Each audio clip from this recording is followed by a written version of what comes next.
Ceci est un livre audio autogénéré par Google.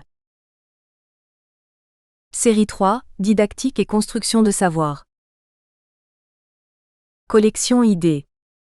Émergence, cheminement et construction de savoir. Dirigé par Muriel Frisch. L'objet de la collection est d'accueillir dans un espace de confluence des travaux d'origine variée, liant la problématisation des pratiques dans les métiers de l'éducation, de la formation et de l'humain avec la construction de savoir, en s'appuyant sur différents types de recherches. L'enjeu de la collection, en soutenant ces travaux, est d'opérer des focus sur des processus de travail, sur des formes d'éclosion, de conceptualisation en relation avec l'éducation, les didactiques, la formation, les métiers de l'humain. Cette collection ouvre des perspectives sur des questionnements d'acteurs à travers des interactions, des traces, des regards, révélateurs d'enjeux professionnels, d'élaboration de savoir. En croisant les dimensions épistémologiques, praxéologiques et psychologiques, elle propose de nouvelles formes de caractérisation de pratiques et de savoir. Elle tient compte de logiques de développement, d'accompagnement, d'innovation, de co-construction et dégage des éléments de savoir qui peuvent être transposés ou contre-transposés pour faire évoluer les connaissances et les pratiques. Elle peut donc héberger des documents de différentes natures et de contextes de production divers. Les formes de contribution originales visées sont des actes de colloques, de séminaires, de journées d'études, des récits d'expériences, des monographies, des biographies, des thèses, des essais. Mots-clés: information, ingénierie, innovation, identité professionnelle, confluence, interaction, curriculum didactique, développement, documentation, evolution, education, formation, processus, rapport au savoir, recherche. Au sein de la collection idées, émergence, cheminement et construction de savoir, nous proposons 5 séries. Série 1, interaction et construction de savoir. Les confrontations d'idées, de recherche, d'expériences et les interactions contribueront, au sein même de cette collection, à redessiner des lignes de partage ou de convergence entre des objets au travail, des réflexions pour les métiers de l'éducation et de la formation. Série 2, information, documentation et construction de savoir. À l'heure d'une société dite de l'information, cette série s'intéresse à la construction de savoir de l'information, au passage de l'information à la connaissance. Elle accueille des travaux qui développent un traitement critique et distancié de l'information, des documents. Elle publie des recherches menées en didactique de l'information, de la documentation, en lien avec les sciences, les pratiques et les technologies de l'information, de la communication pour les métiers de l'éducation et de la formation. Série 3, didactique et construction de savoir. Dans une approche diversifiée, la série 3 s'intéresse à une pluralité de didactiques. Elle publie des travaux élaborés en didactique des disciplines, en didactique professionnelle, en didactique comparée, en didactique curriculaire constituant un apport pour les métiers de l'éducation et de la formation. Série 4, émergence et construction de savoir. Cette série focalise sur des innovations décelées dans différents travaux. Il peut s'agir de nouvelles notions, de nouveaux concepts, de regards originaux sur un concept, un domaine existant ou d'une transformation qu'on lui fait subir en l'explicitant. Elle permet de valoriser des formes de création à partir de recherches, d'analyse de l'activité, de dispositifs, de travaux pour les métiers de l'éducation et de la formation. Série 5, cheminement de pensée et construction de savoir. L'ouverture à des cheminements de pensée inédits, robustes parfois ou en devenir, permettra ici de procéder à différentes formes de caractérisation à partir de nouvelles émergences d'idées, tout en tenant compte de leur genèse, de leur contextualisation. Cette série se focalise sur les chemins, les parcours, les développements, les transformations identitaires de professionnels, de chercheurs pour les métiers de l'éducation et de la formation. Jean-Pierre Astolfi. La saveur. Des savoirs. Discipline. Et plaisir d'apprendre. Remerciements. À Monsieur Jean-Pierre Astolfi pour avoir accepté de diriger ce travail, pour sa confiance, pour ses nombreuses heures de travail et de réflexion sur l'activité cognitive en est et ses encouragements. Voilà, Jean-Pierre est celui qui nous a permis de découvrir autrement le monde en nous faisant entrer dans les savoirs. Il nous a conduits au pied de cette lourde porte rébarbative et inhospitalière. Il nous a aidés à la pousser. Il nous a encouragés à en passer le seuil. Et depuis, après avoir découvert ce petit jardin de paradis, nous avons commencé à saisir la saveur des savoirs et nous nous sommes lancés dans cette aventure, redonner la saveur des saveurs à l'école. À Monsieur Jean Housset, professeur des universités, qui a accepté de poursuivre cette recherche et a permis de donner une issue à ce travail en nous accompagnant et en nous aidant à revenir sur l'objet de cette thèse. À Monsieur Gérard Vergniaud, professeur des universités, qui nous a soutenus, écoutés et encouragés à poursuivre dans cette voie. À Monsieur Bernard Amsalem, président de la Fédération française d'athlétisme, qui nous a accompagnés et soutenus dans le développement des actions éducatives, le terreau de notre travail. À messieurs Bernard Ria, David Adé et Michel Pradet qui nous ont apporté leur éclairage sur la pratique de l'EPS au collège et au lycée. À madame Brigitte Roux pour ses relectures, ses corrections et son regard critique. Aux enseignants des écoles primaires qui ont accepté de participer à nos expérimentations, en adaptant leur programmation. Aux membres du laboratoire CIVIIC de Rouen, aux bénévoles du COB. Athlétisme, aux collègues enseignants, à nos proches pour leur patience et leurs encouragements. PREFACE. Gérard Vergniaud. Le propos de Jackie Whiteblaid est d'enrichir l'enseignement et l'apprentissage de la course en durée à l'école élémentaire. La thèse a été entreprise sous la direction de Jean-Pierre Astolfi et de Jean Housset. Elle s'intéresse aux pratiques scolaires de l'athlétisme et sont étudiées sous l'angle des savoirs mobilisables, cognitifs et moteurs. Selon la théorie des champs conceptuels, le dispositif didactique ainsi déployé va permettre de suivre l'activité des élèves et d'en repérer des formes d'organisation particulières. Les situations et les contenus peuvent ainsi s'adapter, et l'analyse devenir plus aisée. Il construit pour cela 7 épreuves successives de course, organisées de telle manière que différentes variables soient présentes, et permettent ensuite la discussion avec les élèves et les prises de conscience jugées importantes. Les 2 premiers chapitres sont consacrés à une revue critique de la vision traditionnelle de la course en durée dans l'enseignement, et aux références théoriques qui conduisent Mr. Whiteblaid à proposer une alternative. Il a nourri sa réflexion de nombreuses lectures, qui le conduisent à discuter le principe que la régularité serait le critère essentiel et quasi exclusif de la qualité pour la course en durée. Il propose d'élargir ce point de vue par une analyse conceptuelle des différentes phases et variables possibles du déroulement de la course, durée, allure, phase de marche, raccourci, et à franchir, etc.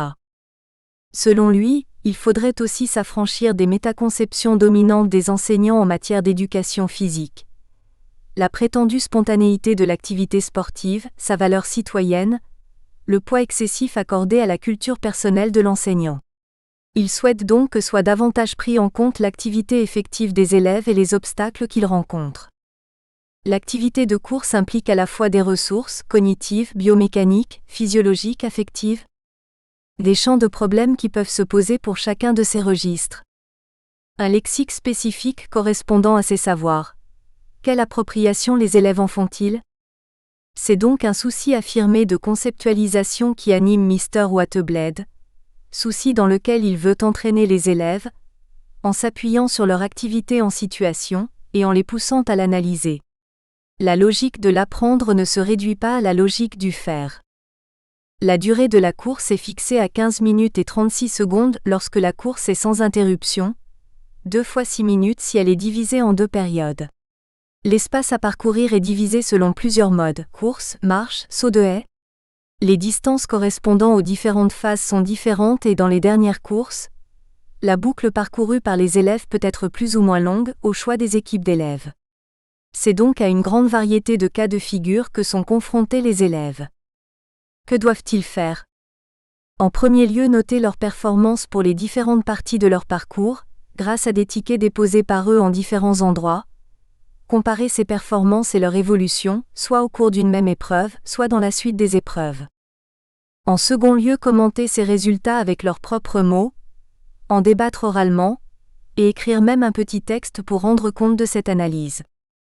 La mise en mots du savoir, selon l'expression de Mr. Whiteblaid, est un aspect important de sa problématique qui se rapproche ainsi de celle de Vygotsky, avec cette différence que Mr. Whiteblade s'intéresse beaucoup aux obstacles que rencontre cette mise en mots, les malentendus, les significations improvisées. L'approche de Mr. Whiteblade est donc originale, on peut même dire provocatrice, si l'on retient que cette recherche porte sur les élèves de l'école élémentaire. C'est tout à sa louange. La didactique n'est-elle pas une provocation ? Gérard Vergniaud. Le 10 novembre 2014.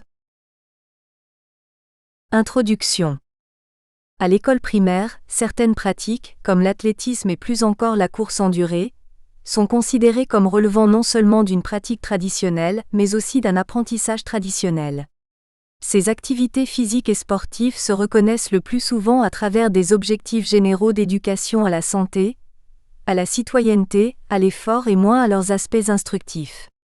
Autrement dit, les visées éducatives et sportives y sont bien plus marquées. Nous pensions qu'il était possible de rendre plus éducatifs et plus instructifs ces apprentissages en remettant en question, en repensant les modes d'apprentissage qui nous semblaient par trop normatifs, ainsi que certaines conceptions de lait. Notre expérience de plus de 30 ans en tant qu'entraîneur dans un club d'athlétisme nous a permis de faire ces mêmes constats, mais aussi de les relativiser. Il est apparu néanmoins indéniable que la place et l'importance donnée à la performance, mais aussi aux valeurs portées par le sport telles que la santé, l'effort, la solidarité, la persévérance, se confirmaient dans les clubs d'athlétisme, d'autant plus qu'il s'agissait, nous le pensions, d'un athlétisme qui se définit assez couramment comme un sport d'excellence. Au cours de ce temps passé sur les pistes d'athlétisme ou les terrains de cross, nous avons eu l'occasion de suivre et de former des groupes d'athlètes. Cela nous a aidés à réfléchir à une conception un peu décalée des pratiques courantes de l'athlétisme. En effet, nous avons pu faire des constats concernant la manière dont certains athlètes considéraient leur manière de pratiquer leur sport.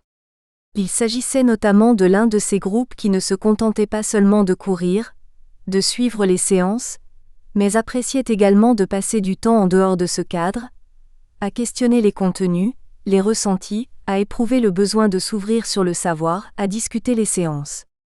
Il parvenait également à s'investir dans des activités annexes comme l'orientation ou la pratique de la voile, avec autant d'ardeur et les mêmes intentions de progresser, d'apprendre. Au-delà de leur qualification par équipe aux différentes épreuves nationales, se dégageait un plaisir de vie collective. Cela s'est d'ailleurs concrétisé pour l'un des athlètes par un titre de champion de France du 3000 mètres steeple, dans la catégorie des jeunes de moins de 20 ans dans les années 1988. Nous avons pris conscience que l'athlétisme ainsi pratiqué dans une dynamique de groupe, porté par le respect des performances de chacun, par l'envie de rester inscrit dans une dynamique d'équipe, par la satisfaction de progresser à son niveau, avait participé à installer un cadre d'apprentissage. La performance ainsi inscrite dans cette conception pouvait coexister avec le bien-être et le plaisir. Mais au fil du temps, nous avons pris conscience du caractère exceptionnel de cette situation. Nous percevions que les finalités du sport restaient plus traditionnellement campées sur ces objets: la performance, l'effort, la santé. Dans le monde de l'école, ces enjeux du sport paraissaient avoir une emprise sur les pratiques des enseignants, même si les visées éducatives telles que la santé, le respect, la citoyenneté sont clairement affichées. Les séances d'EPS sont des séances de plein air où l'on joue au handball, au foot, où on s'affronte au judo pour gagner, ce qui est bien légitime. Les professeurs des écoles apprécient de tirer parti de ces séances d'EPS pour donner du sens au contenu enseigné en biologie, en mathématiques ou en français. Décliner l'horaire de sport pour faire écrire ou pour faire parler les élèves apparaît être une pratique scolaire courante, mais qui mériterait peut-être d'être questionnée et mise en perspective avec notre projet de recherche. En effet, nous avons souhaité, avec J.P. Astolfi, soulever la question des savoirs dans les apprentissages de lait, car nous pensions qu'il était possible de rendre plus éducative et plus instructive cette discipline et de donner aux élèves les plus en difficulté le goût et le plaisir d'apprendre. Nous souhaitions étudier cette problématique en nous plaçant plus du côté de l'élève, plus du côté du processus apprendre, même si effectivement il s'agira aussi de voir comment va s'opérationnaliser le processus enseigné dans notre recherche. Travailler au niveau des savoirs, c'est se positionner au plus près de l'activité cognitive des élèves pour la questionner, c'est tenter d'étudier et d'analyser la diversité de leurs procédures dans l'action, d'évaluer le sens et la signification qu'ils confèrent aux situations proposées en et les représentations qu'ils s'en font. Ainsi, d'une manière plus générale, nous pouvons dire que notre projet de recherche va nous conduire à étudier les apprentissages moteurs en privilégiant une entrée par les savoirs, en relativisant la performance, en nous mobilisant sur la dimension cognitive et subjective de l'activité de l'élève, tout en restant attentif à sa dimension matérielle, c'est-à-dire à tout ce qui concerne le respect des règles qui semble être une condition de l'apprendre essentielle à prévoir. Il s'agit de réussir à proposer une démarche, des contenus d'apprentissage qui puissent permettre aux élèves peut-être les plus en difficulté d'accéder à une pratique scolaire des apprentissages différentes. Avant de nous engager vraiment dans ce travail, il nous a semblé indispensable de conduire une étude épistémologique de l'activité, la course en durée, afin d'en saisir l'histoire, la logique afin de donner plus de cohérence à notre travail et peut-être confirmer notre problématique. Cette recherche se structure autour de 5 chapitres. Le premier chapitre aura pour objectif d'étudier les pratiques de l'enseignement de la course en durée de 1980 à nos jours, à travers l'analyse d'articles de la revue EPS1. Il traitera également des résultats d'une enquête menée auprès d'enseignants du premier degré, quant à leurs pratiques pédagogiques et leurs conditions d'évolution. Ces 2 analyses viseront à poser, à orienter et à discuter notre problématique. Le second chapitre proposera l'appui théorique de notre recherche et servira à déterminer les concepts retenus dans notre étude. Le troisième chapitre définira le cadre méthodologique en précisant la démarche, les variables et les productions langagières. Nous étudierons le dispositif didactique dans le 4e chapitre. L'activité de l'élève sera analysée à travers les productions verbales et motrices, afin d'établir un état des lieux de la compétence et des savoirs. Notre 5e chapitre visera à étudier la validité du dispositif didactique proposé, afin de tenter de répondre à notre problématique. La conclusion de ce travail élargira la problématique à l'ensemble des autres APS enseignés à l'école primaire. Première partie problématique. Chapitre 1 Enseignement de la course. 1. Les pratiques d'enseignement de la course en durée de 1980 à nos jours.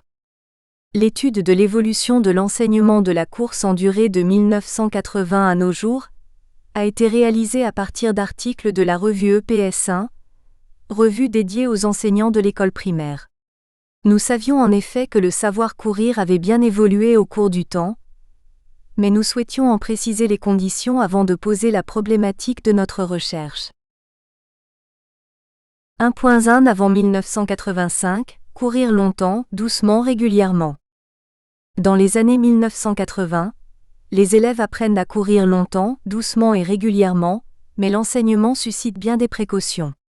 C'est pourquoi, pour faire courir les élèves, la tradition scolaire adopte les principes de la progressivité des distances ou des durées et le contrôle de l'activité de l'élève par l'enseignant. C'est, nous pouvons le penser, le modèle prescriptif et sécurisant du Dr Andrivet qui n'est pas complètement exorcisé et la course en durée est encore trop souvent envisagée de façon quantitative.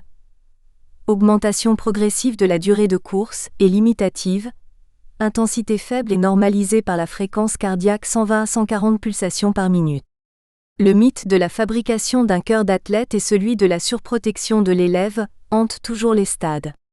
Malgré les nombreuses études scientifiques réalisées dans ce domaine et la pression du contexte institutionnel et social, tout se passe souvent comme si ces connaissances restaient confidentielles ou difficilement exploitables par la plupart des enseignants. L'article La course en aérobie, écrit par Jacques Petit, conseiller pédagogique dans le premier degré, présente, décrit, explique, justifie une démarche fondée sur la progressivité et une pédagogie de la réussite. Il expose le fruit d'une expérience conduite auprès de plus de 140 élèves au cours de plus de 100 interventions inscrites dans un cadre institutionnel, le bulletin officiel du 11 septembre 1980 qui précise les enjeux, les conditions de course et qui légitime son travail. Les élèves doivent après l'entraînement courir sans s'arrêter, à allure régulière et modérée, sans essoufflement ni rythme cardiaque excessif, pendant au moins 15 minutes, sur une distance minimum adaptée à leurs possibilités. Nous pouvons également dire que cette préoccupation de la santé des élèves est présente dans cet article. La base institutionnelle semble nécessaire pour valider l'ensemble de ce travail et encourager ses collègues à suivre cette expérience. D'ailleurs, il leur en rappelle l'intérêt pédagogique, c'est un support concret pour les autres disciplines qui donne les moyens de construire la santé des élèves. En effet, J.P. Petit déclare qu'il y voit, dès l'école élémentaire, un moyen de découverte et de connaissance de son corps, un moyen de liaison avec d'autres disciplines, mathématiques, disciplines d'éveil, une prise de bonnes habitudes chez le jeune enfant qui aura ainsi à sa disposition un moyen de prévention contre les effets néfastes de la vie sédentaire du futur adulte qu'il est. La course aérobie est une nouvelle forme de l'activité qui s'appuie non seulement sur cette qualité de l'individu qu'est l'endurance, sur laquelle se fonde l'ensemble du sujet, mais aussi sur la nécessité d'être accompagné de connaissances scientifiques. Les principes de base des réactions et mécanismes cellulaires font apparaître la nécessité de mettre en œuvre des formes de course en aérobie, qualifiées d'endurance fondamentale. Ce sont les fondations indispensables et durables sur lesquelles d'autres formes de course seront greffées. Cela annonce de tangibles évolutions de l'activité. Cette notion de course aérobie questionne autrement l'état fonctionnel des systèmes cardiaques et respiratoires, les formes qualitatives du fonctionnement énergétique et les objectifs de la course. J.P. Petit déclare que les élèves découvriront des valeurs nouvelles, le plus fort, le plus rapide, le premier arrivé ne sont plus les critères de réussite. On y substitue les concepts de bonne vitesse, de bon contrôle. Les enjeux de santé restent irrémédiablement présents. L'éducation à la santé est difficile à nier. L'entretien et l'amélioration du capital santé occupent une place prépondérante parmi les valeurs sociales dominantes. En effet, le but premier de cette activité est de donner à l'enfant le goût d'une activité d'intensité modérée et bénéfique au plan de la santé. L'enfant prend d'autre part conscience de son identité corporelle, du droit à la différence. Ce cadre semble à la fois évoluer et dans le même temps rester figé sur des conceptions naturalistes de l'est. Néanmoins, les résultats obtenus attestent que les élèves progressent et qu'ils obtiennent des performances intéressantes. Dans les données chiffrées et concrètes qui constituent des repères et des outils utiles pour enseigner, la notion de vitesse apparaît. Elle représente un concept tout à fait exceptionnel et innovant à cette époque. Elle laisse augurer de réelles évolutions dans le savoir courir. En moyenne, les groupes courent en endurance entre 3500 mètres et 2600 mètres en CM2, et entre 2300 mètres et 1400 mètres en CM1.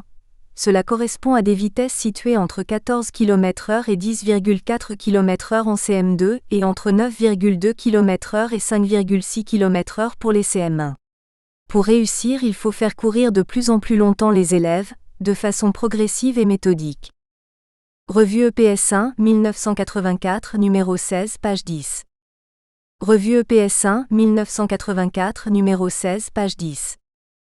Ainsi, cette représentation graphique qui constitue la progression d'un groupe d'élèves de même niveau d'une classe de CM2 atteste aussi qu'il y a, dans cette manière de formaliser le cycle et la progression, une volonté de rendre accessible l'activité auprès des enseignants, mais que cela ne va pas de soi.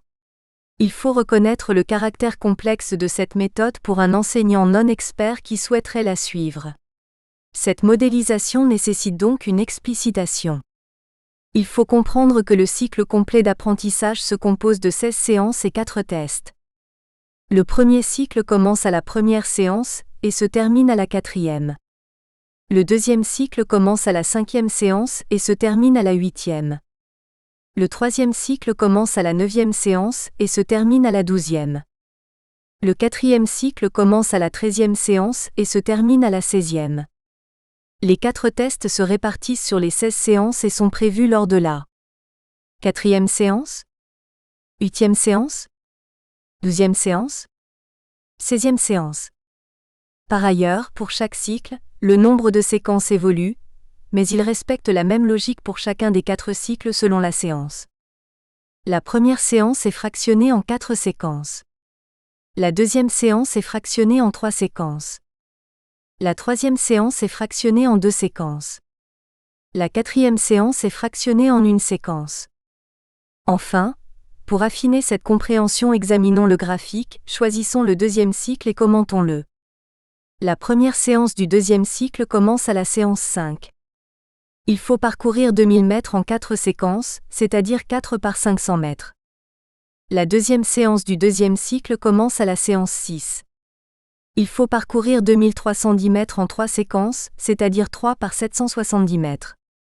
La troisième séance du deuxième cycle commence à la séance 7. Il faut parcourir 2600 mètres en 2 séquences, c'est-à-dire 2 x 1300 mètres. La quatrième séance du deuxième cycle commence à la séance 8. Il faut parcourir 2300 mètres en une séquence, c'est-à-dire 1 par 2300 mètres. Du côté de l'enseignant, reconnaissons qu'il n'est pas aisé de rentrer dans cette logique. Elle mérite d'être accompagnée, bien que le principe puisse sembler simple. Le rôle du maître consiste à gérer l'activité des élèves en contrôlant leurs pulsations. Ce travail est facilité par les formes des parcours. Un point fixe sur une des largeurs d'un terrain de football, 100 mètres de long. 5 panneaux numérotés de 1 à 5 sur la largeur opposée déterminent 5 épingles de 200 mètres qui, parcourues successivement, représentent un total de 1000 mètres. La santé de l'élève se trouve ainsi au cœur de cet enseignement, car il s'agit de la construire par une pratique maîtrisée par le maître, à travers le contrôle de l'activité. Du côté des élèves, l'auteur de l'article confirme qu'ils progressent, comprennent l'enjeu de l'exercice, tenir une distance qui s'accroît, et parviennent à trouver la vitesse pour réussir sans s'essouffler. Proche des élèves, l'enseignant peut leur dispenser des consignes et des conseils et faire ses commentaires. L'article « Parcours d'endurance » écrit en 1983 par H. Coujour et C. Klein poursuit ces mêmes enjeux d'apprentissage et d'enseignement orientés sur la santé de l'élève et le contrôle de son activité par le maître. Les auteurs proposent un parcours spécifique étalonné et l'utilisation de signaux sonores qui permettent de contrôler et de gérer l'activité des élèves. Revue EPS 1, 1983, numéro 13, page 3. Cet aménagement participe également à individualiser le travail. Il est vrai que les élèves trouvent des conditions de course motivantes grâce à ce parcours balisé tous les 10 mètres en arc de cercle qui facilite la différenciation. Les élèves se placent à leur plot de départ. La durée d'un tour est rythmée par les signaux sonores de l'enseignant. Les auteurs justifient leur dispositif en précisant que cette forme de parcours d'endurance est un moyen pédagogique qui permet une individualisation de l'effort, un contrôle et une réussite pour tous. C'est un moyen de construction de l'espace-temps. Il favorise la motivation dans une forme de course traditionnellement lassante par une appropriation par l'élève de sa balise repère, une visualisation de ses progrès, une sollicitation de son attention par des signaux répétés, une dynamique collective et une réduction de la situation d'échec. Cette durée de course est fractionnée, puisque les élèves évoluent sur un espace aménagé, étalonné et limité en distance. Revue EPS 1, 1983, numéro 13, page 4. Le tableau à double entrée modélise plusieurs types de démarches prenant en compte à la fois les notions de distance et de temps. Il laisse au maître le choix de ses contenus de séance et de ses démarches. Le tableau ci-dessus fait apparaître la mise en concordance des variables espace-temps, avec lesquelles l'enseignant et l'élève peuvent jouer et pour chaque cas les capacités. Le parcours s'est surtout avéré favorisant pour le développement des capacités, à respecter un projet distance, à respecter un projet temps et aussi à respecter un projet temps-distance. L'objectif visé au terme des apprentissages serait, d'après le tableau et la philosophie de cette progression, que l'élève puisse acquérir la capacité à respecter un projet distance-temps. Il importe également de faire remarquer les précautions qui définissent le cadre de l'ensemble de l'article. En effet, les auteurs rappellent que cette forme de travail ne peut se pratiquer qu'à la seule condition d'avoir fait des tests de contrôle cardiaque avec les élèves et d'en avoir vérifié l'exactitude. Par ailleurs, la pratique de la course d'endurance basée sur un temps de 10 à 40 minutes et une distance de 2 à 8 km nécessite un contrôle permanent de chaque enfant, dans le double but de maintenir la motivation de tous et d'obtenir un travail individuel de qualité. Reste pour l'enseignant à agencer ses séances et à construire sa progression. Revue EPS 1, 1983, numéro 13, page 4. Nous pouvons noter que ce type d'aménagement marque une réelle avancée de cet enseignement, même si le respect du rythme cardiaque persiste. Un tout autre article intitulé « L'autotest » semble poursuivre ces mêmes objectifs d'aide à l'enseignement de la course à l'école dans un contexte de changement, d'évolution. Tiré d'une expérience, il propose un instrument de mesure, un outil pour évaluer les progrès des élèves, offre la possibilité aux enseignants et aux élèves d'un contrôle simple des résultats, mais aussi un moyen de définir un projet de course. On peut noter cette volonté de les motiver, de rendre moins rébarbative l'activité et de les faire accéder à une certaine autonomie. Revue EPS1, 1984, numéro 17, page 7. La forme de ce tableau en rend l'usage difficile. Il a pourtant été conçu pour aider les enseignants et inciter les élèves à s'investir. Cette méthode paraît intéressante, mais elle reste d'autant plus complexe que de nouvelles notions apparaissent, telles celles de capacité aérobie et de puissance aérobie. Peut-on penser qu'elles puissent être intégrées par les enseignants en suivant les prescriptions des projets à élaborer, en suivant ce mode d'emploi? Ces apports théoriques, ces connaissances font apparaître de nouvelles manières de penser la course, mais nous pouvons nous demander si les enseignants instituteurs ou professeurs des écoles les ont intégrés. Les projets élaborés suivant l'axe horizontal de la fiche, une vitesse donnée, sont en relation avec la durée de l'effort et sont plutôt orientés vers le travail de développement des capacités aérobies. Les projets qui suivent l'axe vertical visent la recherche de l'accroissement de la puissance. Comment les enseignants du premier degré peuvent-ils s'approprier ces méthodes et les appliquer dans leur pratique de classe? Quelle signification peuvent-ils donner à des expressions comme développement des capacités aérobies ou puissance aérobie? On peut comprendre qu'ils puissent être mis en difficulté face à toute demande spécifique d'élèves relative à la physiologie de l'effort, comme le suggèrent les auteurs de l'article. Ces derniers souhaitent également que les enseignants puissent, à travers l'usage de ce tableau, développer une démarche dynamique dans laquelle l'élève devient demandeur d'informations dans différents domaines, physiologie de l'effort et programme de course. On peut percevoir que la complexité demeure plus que jamais omniprésente avec ces notions scientifiques qui deviennent plus nombreuses, telles celles d'aérobie, de puissance, de capacité. Et même si le savoir courir se formalise par une course longue et régulière, la notion de vitesse qui prend place plus souvent dans le discours, nous laisse penser à de probables changements et à des évolutions dans les pratiques d'enseignement. Préparation à un cross, écrit en 1984, propose une progression en 7 fiches dont l'auteur rappelle l'objectif qui est de venir en aide aux maîtres du CE2 au CM2, afin de remédier quelque peu à la monotonie de l'activité. Pour tenter de dépasser les problèmes liés à la motivation, on propose aux élèves qu'un cycle d'apprentissage soit finalisé par une épreuve. Cette orientation est paradoxale aux enjeux de santé traditionnellement visés par la course en durée, et les enseignants ne se laissent pas facilement enrôler dans ces épreuves, même si la valorisation du travail des élèves peut être un objectif recevable et une manière de transformer les pratiques. Un article de J.C. Vollmer, P. Sigrist et M. Antoine conclut d'ailleurs à ce propos que les sollicitations physiologiques d'un cross dépassent généralement de loin ce qui, la plupart du temps, est exigé des élèves lors d'exercices de préparation d'entraînement en vue d'un cross scolaire. Il n'y a pas à ce moment-là adéquation entre le niveau de préparation et les exigences réelles requises en compétition. Tout comme les auteurs, nous pensons malgré tout qu'il convient aussi de s'interroger sur le décalage existant entre la proposition de contenu peu qualitatif amenant l'élève à travailler surtout dans le secteur de la capacité aérobie et du cross. Cette épreuve se court sur une distance courte, et si la dépense énergétique à fournir fait essentiellement appel au secteur aérobie, puissance, les processus anaérobie à lactique et surtout lactique sont mis en jeu de façon conséquente alors qu'ils sont absents des séances préparatoires. Les fréquences cardiaques élevées ainsi que les concentrations importantes de lactate relevées sur de jeunes participants lors d'un cross confirment nos propos et apportent la preuve que ce type d'effort nécessite une préparation spécifique. Cela dit, les articles qui traitent ce sujet, la préparation au cross, se distinguent des pratiques habituelles. De nouvelles perspectives avec de nouveaux contenus vont être proposées aux enseignants. Le travail de préparation s'appuie sur un certain nombre d'objectifs traditionnels, mais avec une option nouvelle qui est celle d'une variété de formes de course plus rapides, proches du cross, mais organisées autour d'épreuves par équipe. Ainsi, on demande aux élèves de développer un plus large registre de savoir. Courir longtemps. Courir assez vite. Courir régulièrement. Découvrir ses possibilités.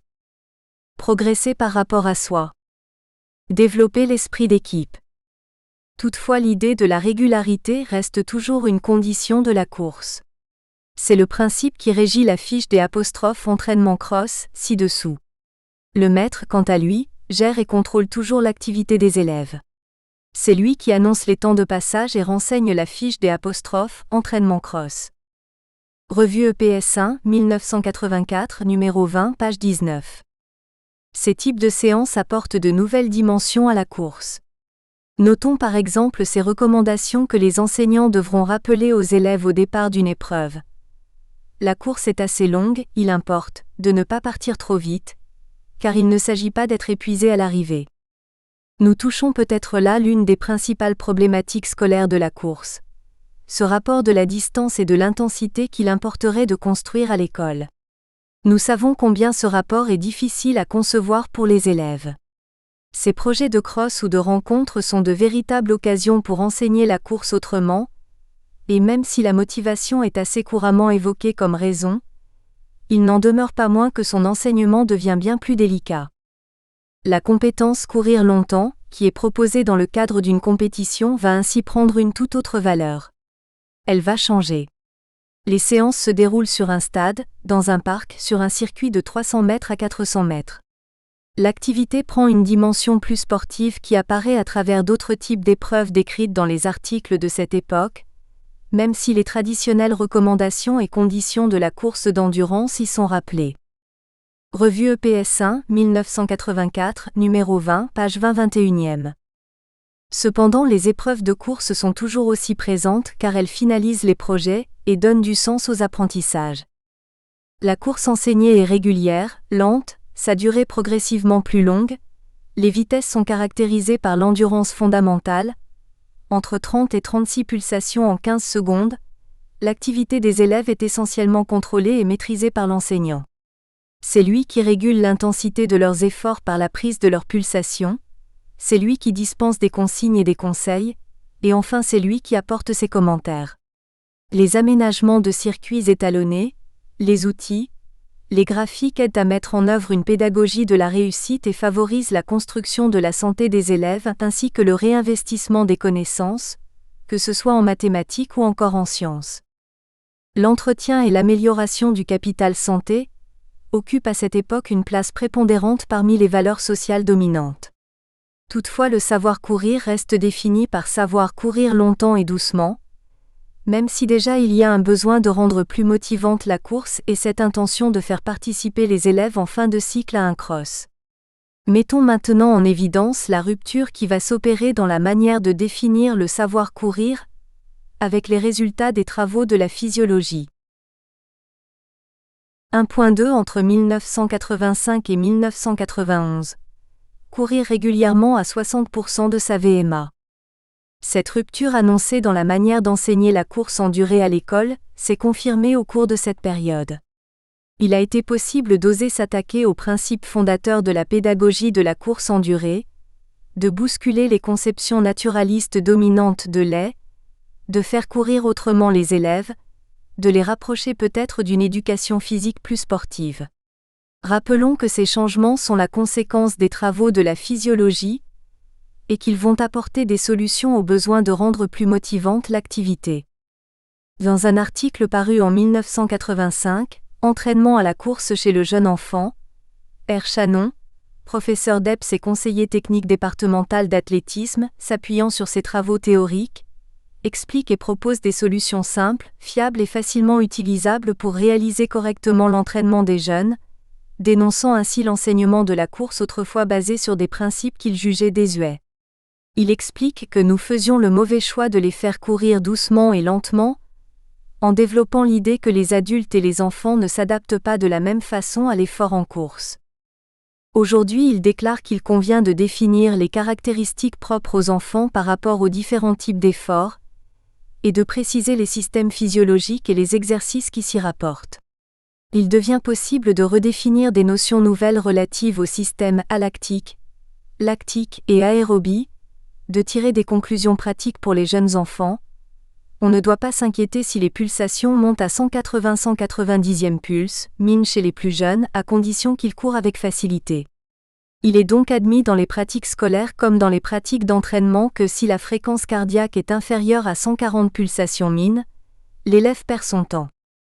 Ces nouvelles données vont être déterminantes dans l'évolution de la pratique de la course, car elles dénoncent la limite des 120 pulsations cardiaques par minute d'autrefois, qui bridaient l'intensité de course des élèves et rendaient l'activité ennuyeuse.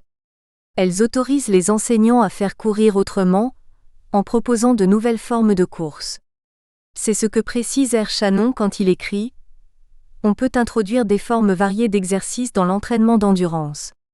Nous avons vu que les exercices continus et discontinus sont de valeurs semblables, et diverses formes de course par fraction sont possibles comme par exemple courir des fractions de 2 à 4 minutes, ou 150 mètres de course et 50 mètres de récupération. Ce qui fait que des solutions pratiques facilement utilisables pour entraîner les élèves, par fraction de 2 à 4 minutes, ou de 4 à 10 à 12 min, par intervalle 100 mètres à 200 mètres 300 mètres à 400 mètres, par fartlek aérobie, c'est-à-dire un footing jeu de course où l'on variera les allures, le temps de récupération, les courses longues modifient la course des élèves. Ces variables, l'enseignant pourra les combiner et diversifier les situations. La recherche et les connaissances scientifiques approuvent le principe d'une course discontinue et courte. De nombreuses publications vont prendre appui sur ces changements. Il se peut que les épreuves de cross, de rassemblement qui font l'objet de 4 articles au cours de la période située entre 1984 et 1991, soient aussi annonciatrices de ces évolutions. Elles semblent en effet faciliter la mise en œuvre de l'activité, lui donner un but et définissent des pratiques qui relèvent de la pédagogie du projet. Elles viennent répondre aux problèmes de démotivation des élèves et à la nécessité de les rendre acteurs, auteurs de leurs apprentissages. Les cycles de course se finalisent par des épreuves, des rencontres. C'est le sens de l'activité qui se trouve visé. Même si les enjeux de la santé demeurent, il y a un équilibre à établir avec cette dimension nouvelle. Il s'agit en effet de courir pour développer ses qualités aérobies, mais aussi pour participer à une rencontre, satisfaire à une règle de course. Voilà que l'on ose maintenant donner un tout autre sens à l'activité de course, dans le contexte de l'école. Cette manière de motiver les élèves modifie, bouscule ainsi l'objet à enseigner, la course en durée, et marque ici le début d'un changement. C'est pourquoi il nous a donc semblé intéressant d'étudier ces articles, de repérer en quoi ils diffèrent des autres, en quoi les contenus enseignés sont semblables ou divergents.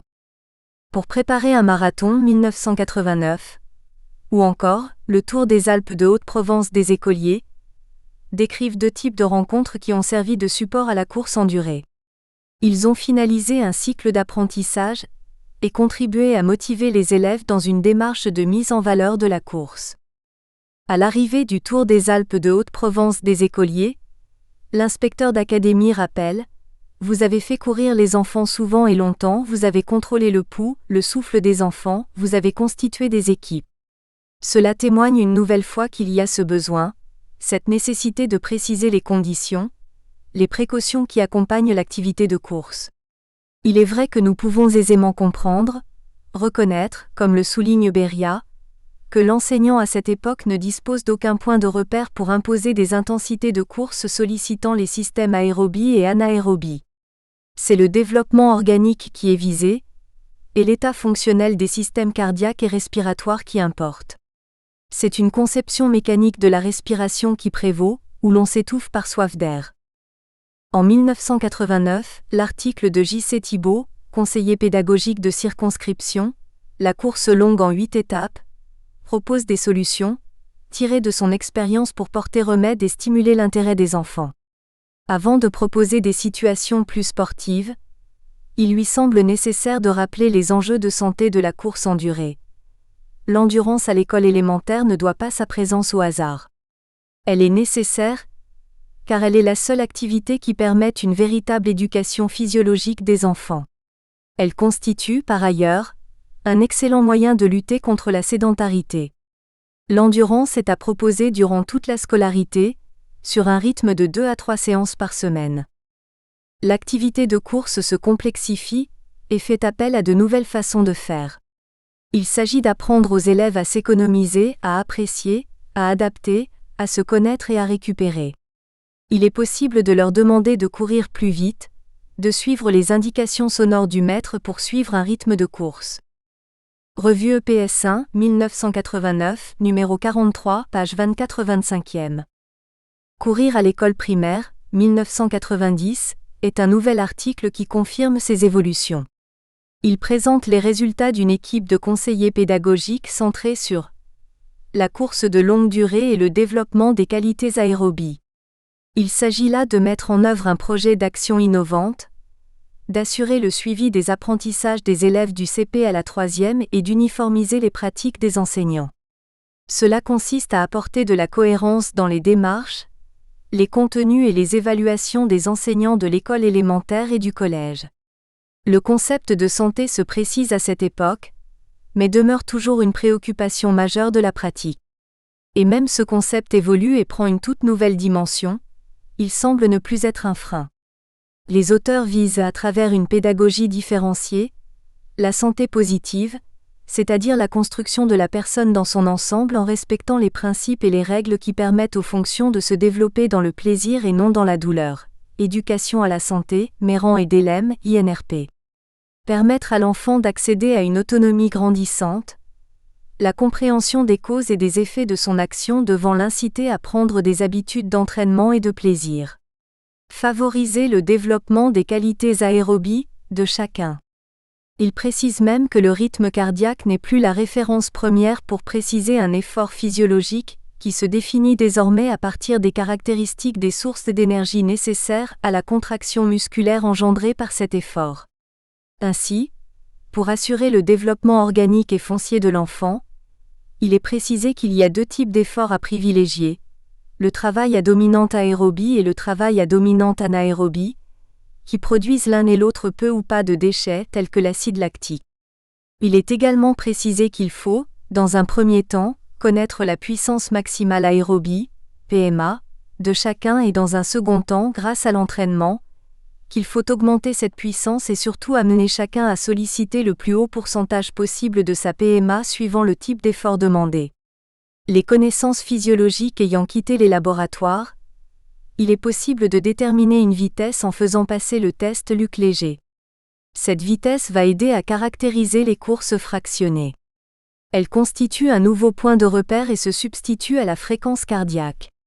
Du point de vue des connaissances, nous apprenons que cette vitesse définie par le test correspond à la vitesse limite qu'un élève peut maintenir de façon régulière pendant 4 minutes à 10 minutes. C'est la vitesse maximale aérobie, VMA. L'article nous apprend également qu'à l'école, il faut dorénavant privilégier la recherche d'une meilleure utilisation des ressources aérobies à partir d'une intensité correspondant à 75% de sa VMA, déterminée à l'issue du test navette de Léger. Ce pourcentage permet de rester en équilibre respiratoire et d'effectuer un travail cardiaque approprié. La course va être enseignée au regard de cette nouvelle donnée, mais en tenant compte d'autres paramètres comme la récupération, la durée ou la distance d'une course fractionnée. Le savoir courir consiste à savoir respecter ces nouveaux paramètres. D'ailleurs, nous apprenons par exemple l'importance de savoir gérer la récupération entre chaque course fractionnée. Ce facteur de progrès devra être bien dosé. Dans leur article, les auteurs présentent les résultats de leur expérimentation et fournissent des exemples concrets aux enseignants. Ils précisent que le volume des séances varie selon le niveau des groupes et évolue au cours d'un cycle, au CM entre 1500 mètres et 3600 mètres, au CE entre 1200 mètres et 2600 mètres. La durée des séances est comprise entre 15 minutes et 22 minutes.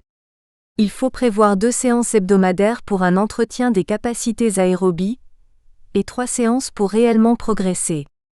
Le cycle de course débute par le passage du test de détermination de la VMA pour chaque élève, d'un travail d'allure de course leur permettant de courir de façon régulière à 75% de leur VMA. Les séances peuvent être progressivement gérées par les élèves grâce à une fiche de travail.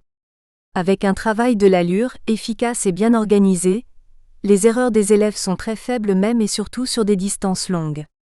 Il s'agit de promouvoir de nouvelles démarches rendues possibles grâce à toutes ces nouvelles données, aux tests disponibles, à ces procédures ou séances qui en découlent. Toutes ces informations précises, articulées autour de la vitesse maximale aérobie et déclinées en pourcentage, donnent des repères aux enseignants pour individualiser les séances et les vitesses de course. Les élèves peuvent courir à des allures calculées et adaptées.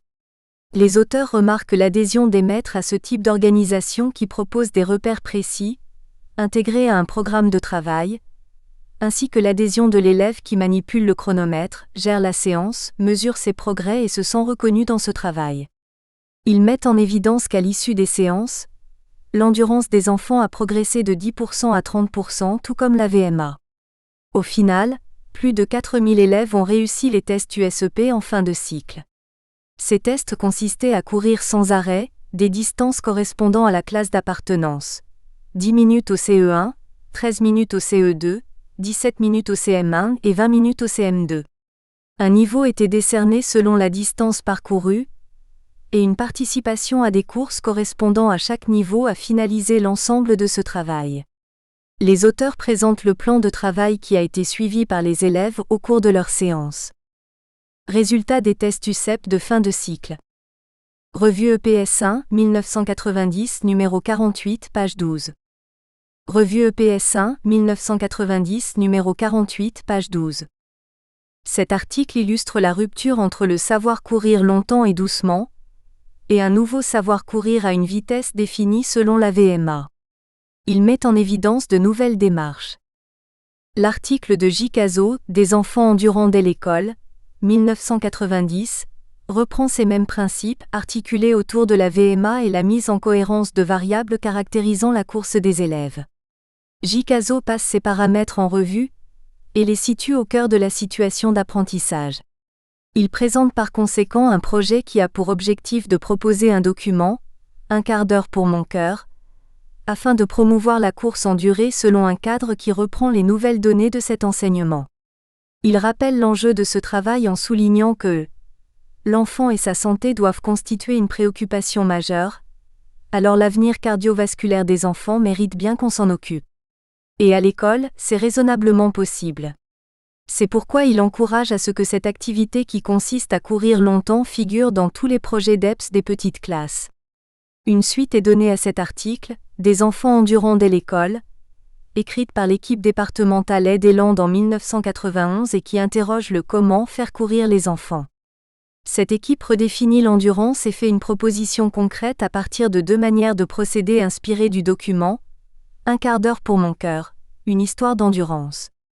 Dans cet article, l'endurance est considérée comme étant la capacité à prolonger un effort d'intensité modérée. Les fiches de travail proposées s'inscrivent dans une même logique d'aide aux enseignants, afin de favoriser la mise en œuvre de l'activité d'endurance à partir des données scientifiques du moment. Ce sont des progressions détaillées inscrites dans la durée. Elles reprennent les concepts de vitesse, de VMA et de récupération, mais les auteurs réaffirment que la santé est la finalité de leur démarche. Cela est rappelé en conclusion dans l'article qui précise qu'il faut aider l'enfant à prendre à bras le corps les éléments importants de sa santé. La fiche ci-après constitue le plan de travail pour enseigner ce type de course à l'école. Revue EPS 1, 1991, numéro 54, page 33. 2 ans plus tard, un nouvel article paraît, Course d'endurance, 1993.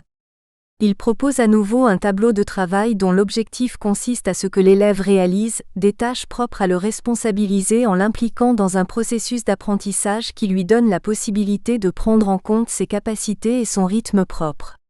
La finalité du module consiste à amener l'enfant à augmenter sa capacité, à soutenir un effort lent et prolongé en course le plus longtemps possible, ce qui correspond, explique-t-on, à un pourcentage élevé de la vitesse maximale aérobie. Dans cette perspective, il revient à l'enfant de choisir dans un tableau qui lui est soumis, le type et l'intensité de course qu'il souhaite, une distance à parcourir ou une durée de course. Ces articles parus entre 1990 et 1993 s'appuient sur les connaissances physiologiques qui prennent progressivement une place importante. L'activité des élèves s'en trouve elle aussi influencée. Les données physiologiques semblent s'installer dans les pratiques scolaires, à travers ces programmes de travail destinés aux enseignants de l'école primaire. L'évolution du savoir courir doucement et longtemps vers un savoir courir à son allure à 60% de sa VMA a été bien réelle et possible. Reprenons en ici les principales articulations. Dès 1983, R. Shannon présente les systèmes énergétiques et les nouvelles connaissances scientifiques. Ces systèmes deviennent des objets sur lesquels il est possible d'intervenir pour apprendre.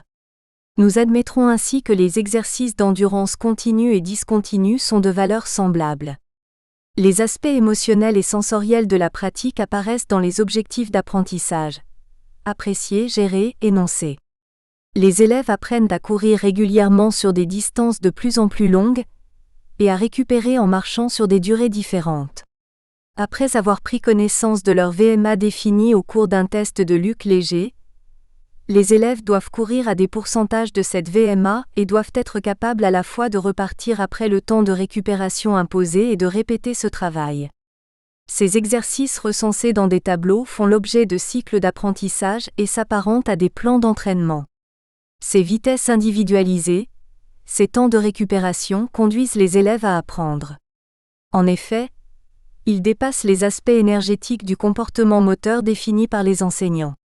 La composante sensorielle de l'activité du coureur devient alors essentielle. Mais comme le souligne Beria, nous commençons à repérer une mise en relation par l'élève entre sa course et les effets qu'il perçoit. Nous avons pu ainsi reconnaître qu'à cette époque une rupture s'est bien opérée dans la course en durée, relativement à cette compétence du savoir courir, devenue plus sportive et individualisée. Les courses ne sont plus seulement longues et lentes. Les courses fractionnées sont devenues plus dynamiques, et la vitesse est devenue un outil pour faire courir les élèves. On les fait courir à VMA. Nous pouvons admettre que la course devient à cette époque plus sportive. Les élèves paraissent s'y investir et lui donnent un nouveau sens.